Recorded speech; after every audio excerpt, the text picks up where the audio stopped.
Welcome to Healing Broken Trust Podcast. I'm Morgan Robinson. And I am Brad Robinson. And we have some amazing, awesome content for you today. But I want to let you know, if you're tired of feeling stuck and you're ready to take the next step, click on our website, healingbrokentrust.com. If you're listening to the podcast, it's in the notes section of this podcast. And you can access additional resources there and even apply to work with Brad virtually from anywhere in the world. That's healingbrokentrust.com. And that's where you can get started. So, Brad, what do we have to talk about today? Well, that's a great question, Morgan. We're talking about the crucial moments that happen in the everyday, mundane things after an affair. Okay. So there's the crucial moments of ending the affair, the crucial moments of deciding to stay married, not deciding to stay married, those kinds of crucial moments. I think the everyday little moments are also extremely crucial. Yeah. And so we're going to get into that. Okay.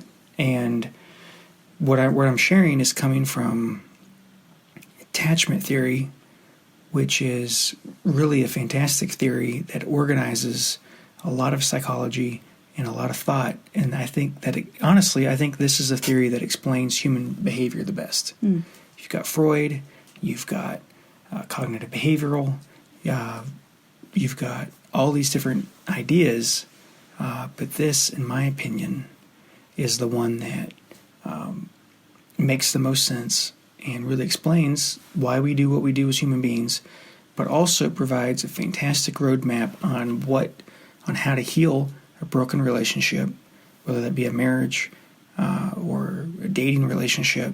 And it also provides a fantastic roadmap on how to heal, but also where the crucial moments lie. And I'm going to talk about 3 if-then statements. And I see these 3 if-then statements in every interaction with every couple that I deal with. And so it's real simple. And so the first statement is, if we're threatened, we seek out closeness and protection from our attachment figures. That's a fancy psychological word for our mate or our parent or our best friend.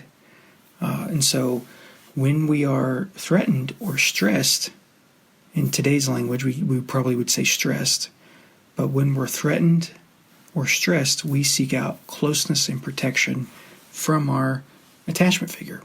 And attachment developed as a way to help us survive in the wild. So if there was a lion chasing you, you had somebody who had your back who could help you survive in that kind of situation. Attachment also developed because human beings, we take such a long time to grow and develop. Mm-hmm. Right now, our son, he's so young that he's totally helpless. He can't do anything on his own. And so attachment developed as a way to survive. And so it's really it's been said that attachment is our greatest survival mechanism, and so basically what attachment is it's what we do when we're distressed. And it's the emotional bonds that we have with people. So if I'm distressed and I feel that you respond to me favorably, then I begin to feel lovable and I can return to life as normal. And I feel like you have my back. And so if we're threatened, we seek out closeness and protection. It's automatic, And the biggest avoider, the biggest person who minimizes their emotions at one point in time sought out closeness and protection. Mm-hmm. They sought out someone else as their safe haven, so to speak, as they're a ship going into the harbor to escape the hurricane that's out at sea. Mm-hmm. They're going to their lighthouse. And so all human behavior, and especially every relationship that I've worked with, this is extremely true. If we're threatened, we go to our mate. If we're stressed, we go to our mate. Physically, we go to them. We pick up our phone and call them, and we're looking for comfort. We're looking for protection. We're looking for reassurance. And so that leads us to the next statement of the if-then of attachment theory. So we go to them when we're threatened, when we're stressed. If they are available to us, that's when we can relax, enjoy, and appreciate the feeling of being loved, appreciate the feeling of being secure, and we can confidently return to life as normal. We can go confidently return to our other activities. So what does that mean for an affair? Okay. Yeah. So with an affair, and this is where it's these mundane, crucial moments that are small. It's maybe, obviously the big ones like ending the affair, choosing to stay and work on a marriage. Those are big, but in these small moments, I get triggered. I am watching television and I'm watching a show with our kids, and it's about, I'm watching a Disney movie and it's about a single parent, and that reminds me of the affair. I'm doing something innocent and just kind of going about my day, and I overhear people at the office talking about XYZ, and it reminds me of the affair. My mate does something innocent, and they go to the bathroom with their phone. I see them take the phone off the counter and go to the bathroom, and that's a trigger for me because that's what they used to do in the affair. Right. And where this gets crucial is these. So I don't want to get ahead of myself, but where this can get really crucial is our mate sometimes can be our biggest threat. And so they can be our biggest trigger. We love them if we've been betrayed, and we can love them after we've betrayed them. But if we feel like, they if they're acting the way they did when the affair was going on, if we feel like they are dismissive, avoiding, not acknowledging the affair, not really caring about our pain, not really remorseful, if they're obviously still involved in the affair, we get threatened by these triggers. Mm-hmm. And you know what those triggers are if you've gone through those triggers. And those, there are a few I gave. And it could be, there's all kinds of triggers. In fact, there's too many to name because triggers come from literally everywhere. I've had somebody, even the weather was a trigger. Mm. And so, but when we get triggered, we seek out proximity and protection from our mate. Right. But yeah, go ahead. And I think to bridge the gap too is what you're saying is our mate is our attachment figure. Our mate should be the one that we can go to, but then we can be triggered in that. Then we're not able to go to them, or we feel like we're not able to go to them because we've... Sometimes that's true. Yeah, sometimes we don't feel like we can triggers. go to our mate just because of our past, our past history. We don't feel like we can go to our mate. But here's what I'm saying. Here's the crucial moment, and I'll get to the point. The crucial moment is you get triggered, whether it's from your mate, like they do something, or you get triggered by something outside, or some of these triggers you don't even choose. Like you just have a thought. You wake up in the middle of the night thinking about it. And if we're able to then turn to our mate, and if we are able to find our mate available and supportive, then we feel loved and secure. Then we can relax and go back to sleep. We may need to talk about it a little bit, but then we can enjoy and appreciate life again. Mm. Then we can confidently return back to life as normal and other activities. So we have to have our mate available to us. Right. But that's also true for your mate who had the affair. They need to feel like we're available to them. Granted, it's easier said than done because these things are complicated. Right. And so you may not feel like being there for them. Sure. If they've been unfaithful. Yeah, you're bleeding, they're unfaithful. Mm-hmm. Who knows what, there's a lot of things that can be happening in this moment. But it's these three concepts. So the third concept is, the first, to repeat myself, the first is if we're threatened, we seek out proximity and protection. If I'm stressed out, if I'm triggered, if I'm having a bad day, if we just moved halfway across the country and it's an overwhelming experience, not even related to the affair. This is stuff not even related to the affair necessarily. This is just about life in general. When life happens out there, I come home to experience safety and protection from the people I love. And if I have that, whether it's from an affair or not, then I feel like then I feel loved, because that's where love comes from. Our self-confidence and self-esteem is really shaped by how those around us view us. If we feel like they love us and they care for us and they respond to us in a favorable way, we begin to feel lovable. And that's why, it's so traumatizing to be cheated on or to be abandoned by our mate. And so, or to, of course, to be rejected. And so if they're available, then we can go on, with life as normal. So that's a crucial moment. Okay? Right. We experience stress because of the affair, something about the affair. A crucial moment could be, I need you to be honest with me and talk to me about the affair. If they're honest, We may get angry. We may get upset. But we begin to heal. We begin to put it behind us. And so that's a crucial moment. The other crucial moment is this, Morgan. It's like a fork in the road. I'm going to choose to respond to you and be there for you emotionally. And then we're going to go on with life as normal because I'm reassuring you. I'm comforting you. I'm not minimizing.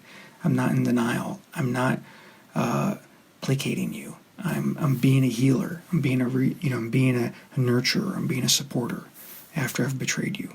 Again, this works both ways. And so I'm not just saying blindly that the betrayer, they lose all rights. I'm not talking about that. If you've heard me talk about, I've talked about that in previous episodes, so I don't want to if this is your first time you're listening, I'm not saying I don't want to get into it too much, but right. So anyway, so if an attachment figure, so you experience stress, you get threatened. You want to reach out. Mm-hmm. But if they're unavailable to us, right. If they keep lying to us, if they minimize, if they're threatening us, I'm going to leave you. I'm not going to be here anymore. You can't relax. You can't relax. Yeah. And you don't, then it confirms that feeling of I'm alone.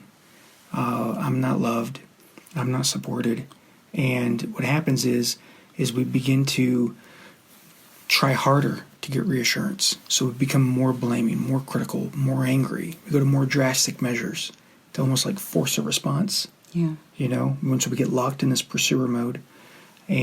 Or we begin to just slowly give up on the relationship. We could do that just by minimizing again, downplaying, compartmentalizing. So those are the 3 if-then statements of attachment. And that's how it applies to our marriage after an affair. And it creates these crucial moments. And what it does, Morgan, is it's those small moments like that, the everyday moments. It's not the big moments like, okay, we're going to work on it after an affair. I've had people come work with me and have been separated for an extremely long time. I work some magic and help them stay together. And then they think all they had to do was just make the decision to stay married. And then they're done. With therapy. With therapy, with the process, all of that. But the real juice is in the magic, these magic moments of these little small moments where, if we're stressed, we respond. And we respond with love, we respond with kindness. We're turning away, we're not responding with anger, we're not responding with wrath, but we're responding with love, patience, kindness. And what happens is we begin to feel loved, and we begin to feel supported, and we begin to feel secure, stable. We feel like things are consistent again. And Morgan, what this is, and this isn't something we've really talked too much about on the podcast, is you having a fork in the road to go towards a negative cycle or a positive cycle. And this is how, and so we've talked a lot about triggers that lead us into a negative cycle, the blaming, the criticism, the frustration, the withdrawing, the avoidance, the shutting down. But there's triggers that help us get in the positive cycle as well. And that's kind of what this is, what I'm just talking about. Choosing to respond and as an available and supportive mate, to our spouse in a way that they need us to be available to them. And that may mean being honest. That may mean, ending the affair, obviously, being honest about everything. They get over it, trust me. Especially, it's always scary in the first 14 to 30 days. But if they're with you after 14 or 30 days, they're going to stay with you no matter how many affairs you've had. Because they still love you. If one's not enough to end it, they're still going to be with you. And so what I'm trying to say is there's a fork in the road. Right. There's this crucial moment where you can go into a positive cycle, you can go into a negative cycle, and there's triggers as well to the positive cycle. And some of those triggers may be, go ahead. Okay, so what you're saying, yes, in a nutshell, is that the crucial moments are really small moments. It's not the moment where you decide to stay with each other, or those are big. There's yes. a big moment. They're important moments, yeah. but the real fork in the road, the real things that people forget about are these small, little, incremental. Just choosing to be available emotionally, is kind of like in the everyday things, the everyday mundane moments. Yeah. And what happens is I want to talk about broaden and build in a second. That's another fancy psychological term. Do that in another episode. Yeah, we can do that. So I want to talk about broaden and build in a second. But I want to give some examples on positive triggers. We can do that in another episode. Morgan's wanting to end this and make it short and sweet. I'm going to do that, but I'm fighting for you guys. I'm really trying to deliver valuable content. And so let me just say this real quick, and then we'll be done. All right. So positive triggers. So here's some examples of positive triggers. Positive triggers are physical touch, affection. Positive triggers would be, I'm thinking, drawing a blank. Affection. They would be kindness. Mm-hmm. They would be words of affirmation, like saying thank you, compliments, things like. And those are some things, but those are positive triggers. Talk with your mate about this. Like, what is it that I can do that would put us in a positive place? Like, we know we have a negative cycle, but how can we start deliberately putting ourselves in a positive cycle where we create this consistency and this doing things where we know, because we know we can put ourselves in a negative cycle at the drop of a hat by being demanding, blaming, critical, having a tone. Or we can put ourselves in a positive cycle at the drop of a hat by having a sweet tone, a kind tone, by being affectionate, or by, compliments and using words that build up, words that edify, so we can put ourselves into a negative cycle, in a positive cycle, and it happens in these mundane moments. It could be when you're stuck in traffic. It could be how you answer the phone with your mate.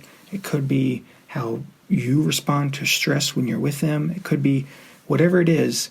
There's these crucial moments that are playing out over and over and over again in your relationship all the time, where one of you is feeling stressed. It's our natural inclination to seek out closeness, protection from our mate, reassurance, comfort from them. If we get it, we begin to feel supported. We feel like we can relax. We feel loved. We feel secure. And we are able to confidently return to life as normal, other activities, and it helps us rebuild trust. And that's what brings up the broaden and build thing I wanted to talk about. Okay. As we go through this, as we develop, kind of this, as we go through this and we start developing more of a positive cycle, we start getting what we ultimately want, which is the benefit of the doubt. We start to build trust. We start to be able to see our mate the way we saw them before the affair. We start to see them not as someone who hurt us and betrayed us and as somebody maybe is evil. We begin to see them as somebody that we really cherish and value and somebody that we're in love with again. And so this broaden and build, it just keeps building on top of itself. It's like compound interest. You could call it other popular culture, it's called the love tank. And so, you just keep building on that. But in attachment theory, it's called broaden and build. It also works in the reverse, where it broadens and builds in a negative way. It's like, they're not going to be there for me. They don't ever have my back. You can't trust them. You can't talk to them. They're not there. And so I can't, and I struggle to think of anything good. And so it works also in, can work for you positively or can work for you negatively, where we start to broaden and build our viewpoint of our mate, where we get locked in this negative view of them. And ultimately, what all of this is about is to help you feel loved again, secure again, so that you can confidently return to life as normal because you're able to give your mate the benefit of the doubt, where you know that you are loved and that you're cared for and that you exist in their heart. When you feel like you exist in their heart and they carry you around and they're thinking about you, that's secure attachment. And that's what people who stray don't have. That's what they don't feel. One mate may feel that way, but the one who strays doesn't feel that way. Doesn't share that. And so that, in a nutshell, is, the 3 if-then statements of attachment. And if you can apply that to your relationship, you're going to take off like a rocket. Naturally, there's trauma, there's hurt. That's going to be tougher. It's easier said than done. But this is a key concept I want you guys to execute in your relationship. So being there for your partner will soothe the pain. Yeah. And let me say this. This is how important I think this is. Like, this is the first time in over like a year and a half of doing this podcast that we've talked about this. But I think this is one of the most important things that we've discussed. Like, by far, obviously, that's me, from my perspective, somebody who works with couples. Obviously, somebody who's watching this, listening to this, you're gonna you're going to come at it maybe from a different angle. Like the limerence episode's really important. The negative cycle episode's really important. The cutting off the affair episode was really important. Yeah, they're all really important. They're all, important. But this is like really important. This is the crucial moments that get us from point A to point B. And I think this is a foundation too of what, like, if you want to say, like, what can I do, even if my partner is not kind of interested in working on things, like, what can I do? Well, you can be there, right? So that you can soothe their threatened mind, that amygdala response of fight or flight. And if you can be there, then you're helping them to seek you. And you're saying, I'm safe. I'm safe for you to seek proximity. I'm safe for you to come close to me. Absolutely. That's a great point, Morgan. I'm glad you said that, because the biggest, we're talking about threats and triggers and stressors.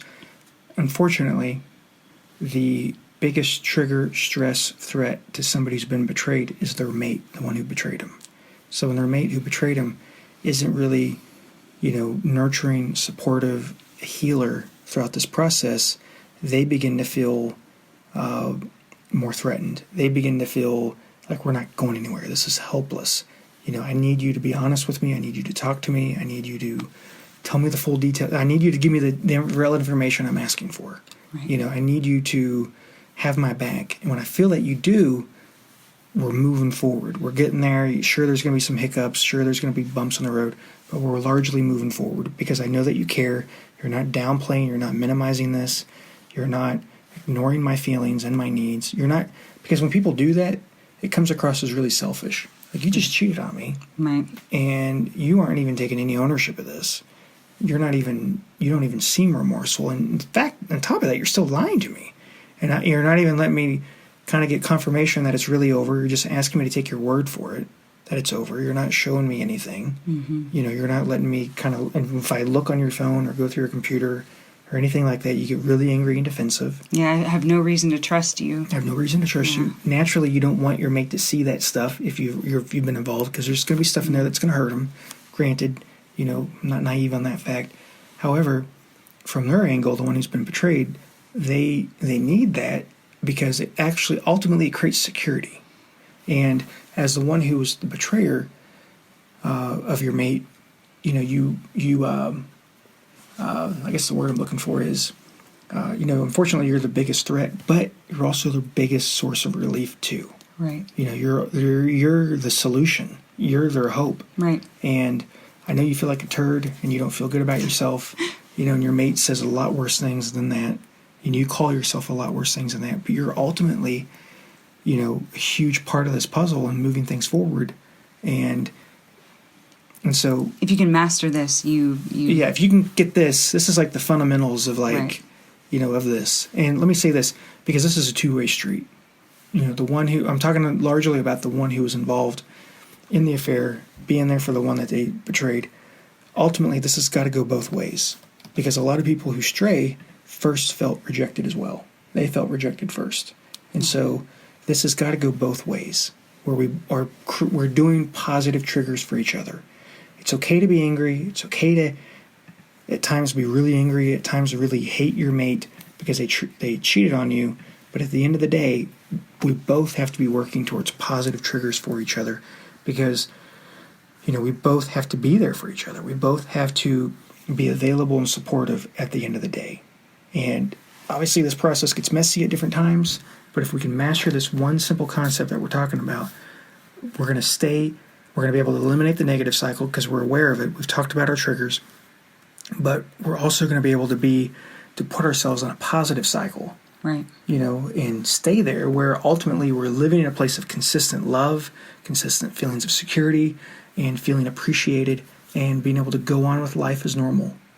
And so if gardening has been a thing that you used to do, and you can only do it because, do the bare minimum of it, and keep up, maintain your yard because of just the emotional weight of this and the trauma from being betrayed. When you master this area, it's going to help you of the positive triggers of putting you in a positive cycle. You're going to be able to go back into life and do your old hobbies and old things again and feel normal again. Right. And so I'm going on and on and on. I can talk about this more. I hope this has been helpful for you guys. Yeah. And we're going to let you sign us out. Absolutely. Yeah, absolutely. We hope that this has been super, super helpful. But we want to let you know that if you're tired of feeling stuck and you're ready to take the next step, make sure to click on our website, healingbrokentrust.com, in the notes section of the podcast, if that's where you're listening from. And you can access additional resources there and even apply to work with Brad virtually from anywhere in the world. So that's healingbrokentrust.com in the notes section. Go and apply today, and hopefully we'll talk to you soon. Yeah. All right. See you guys. Thank you. Bye-bye.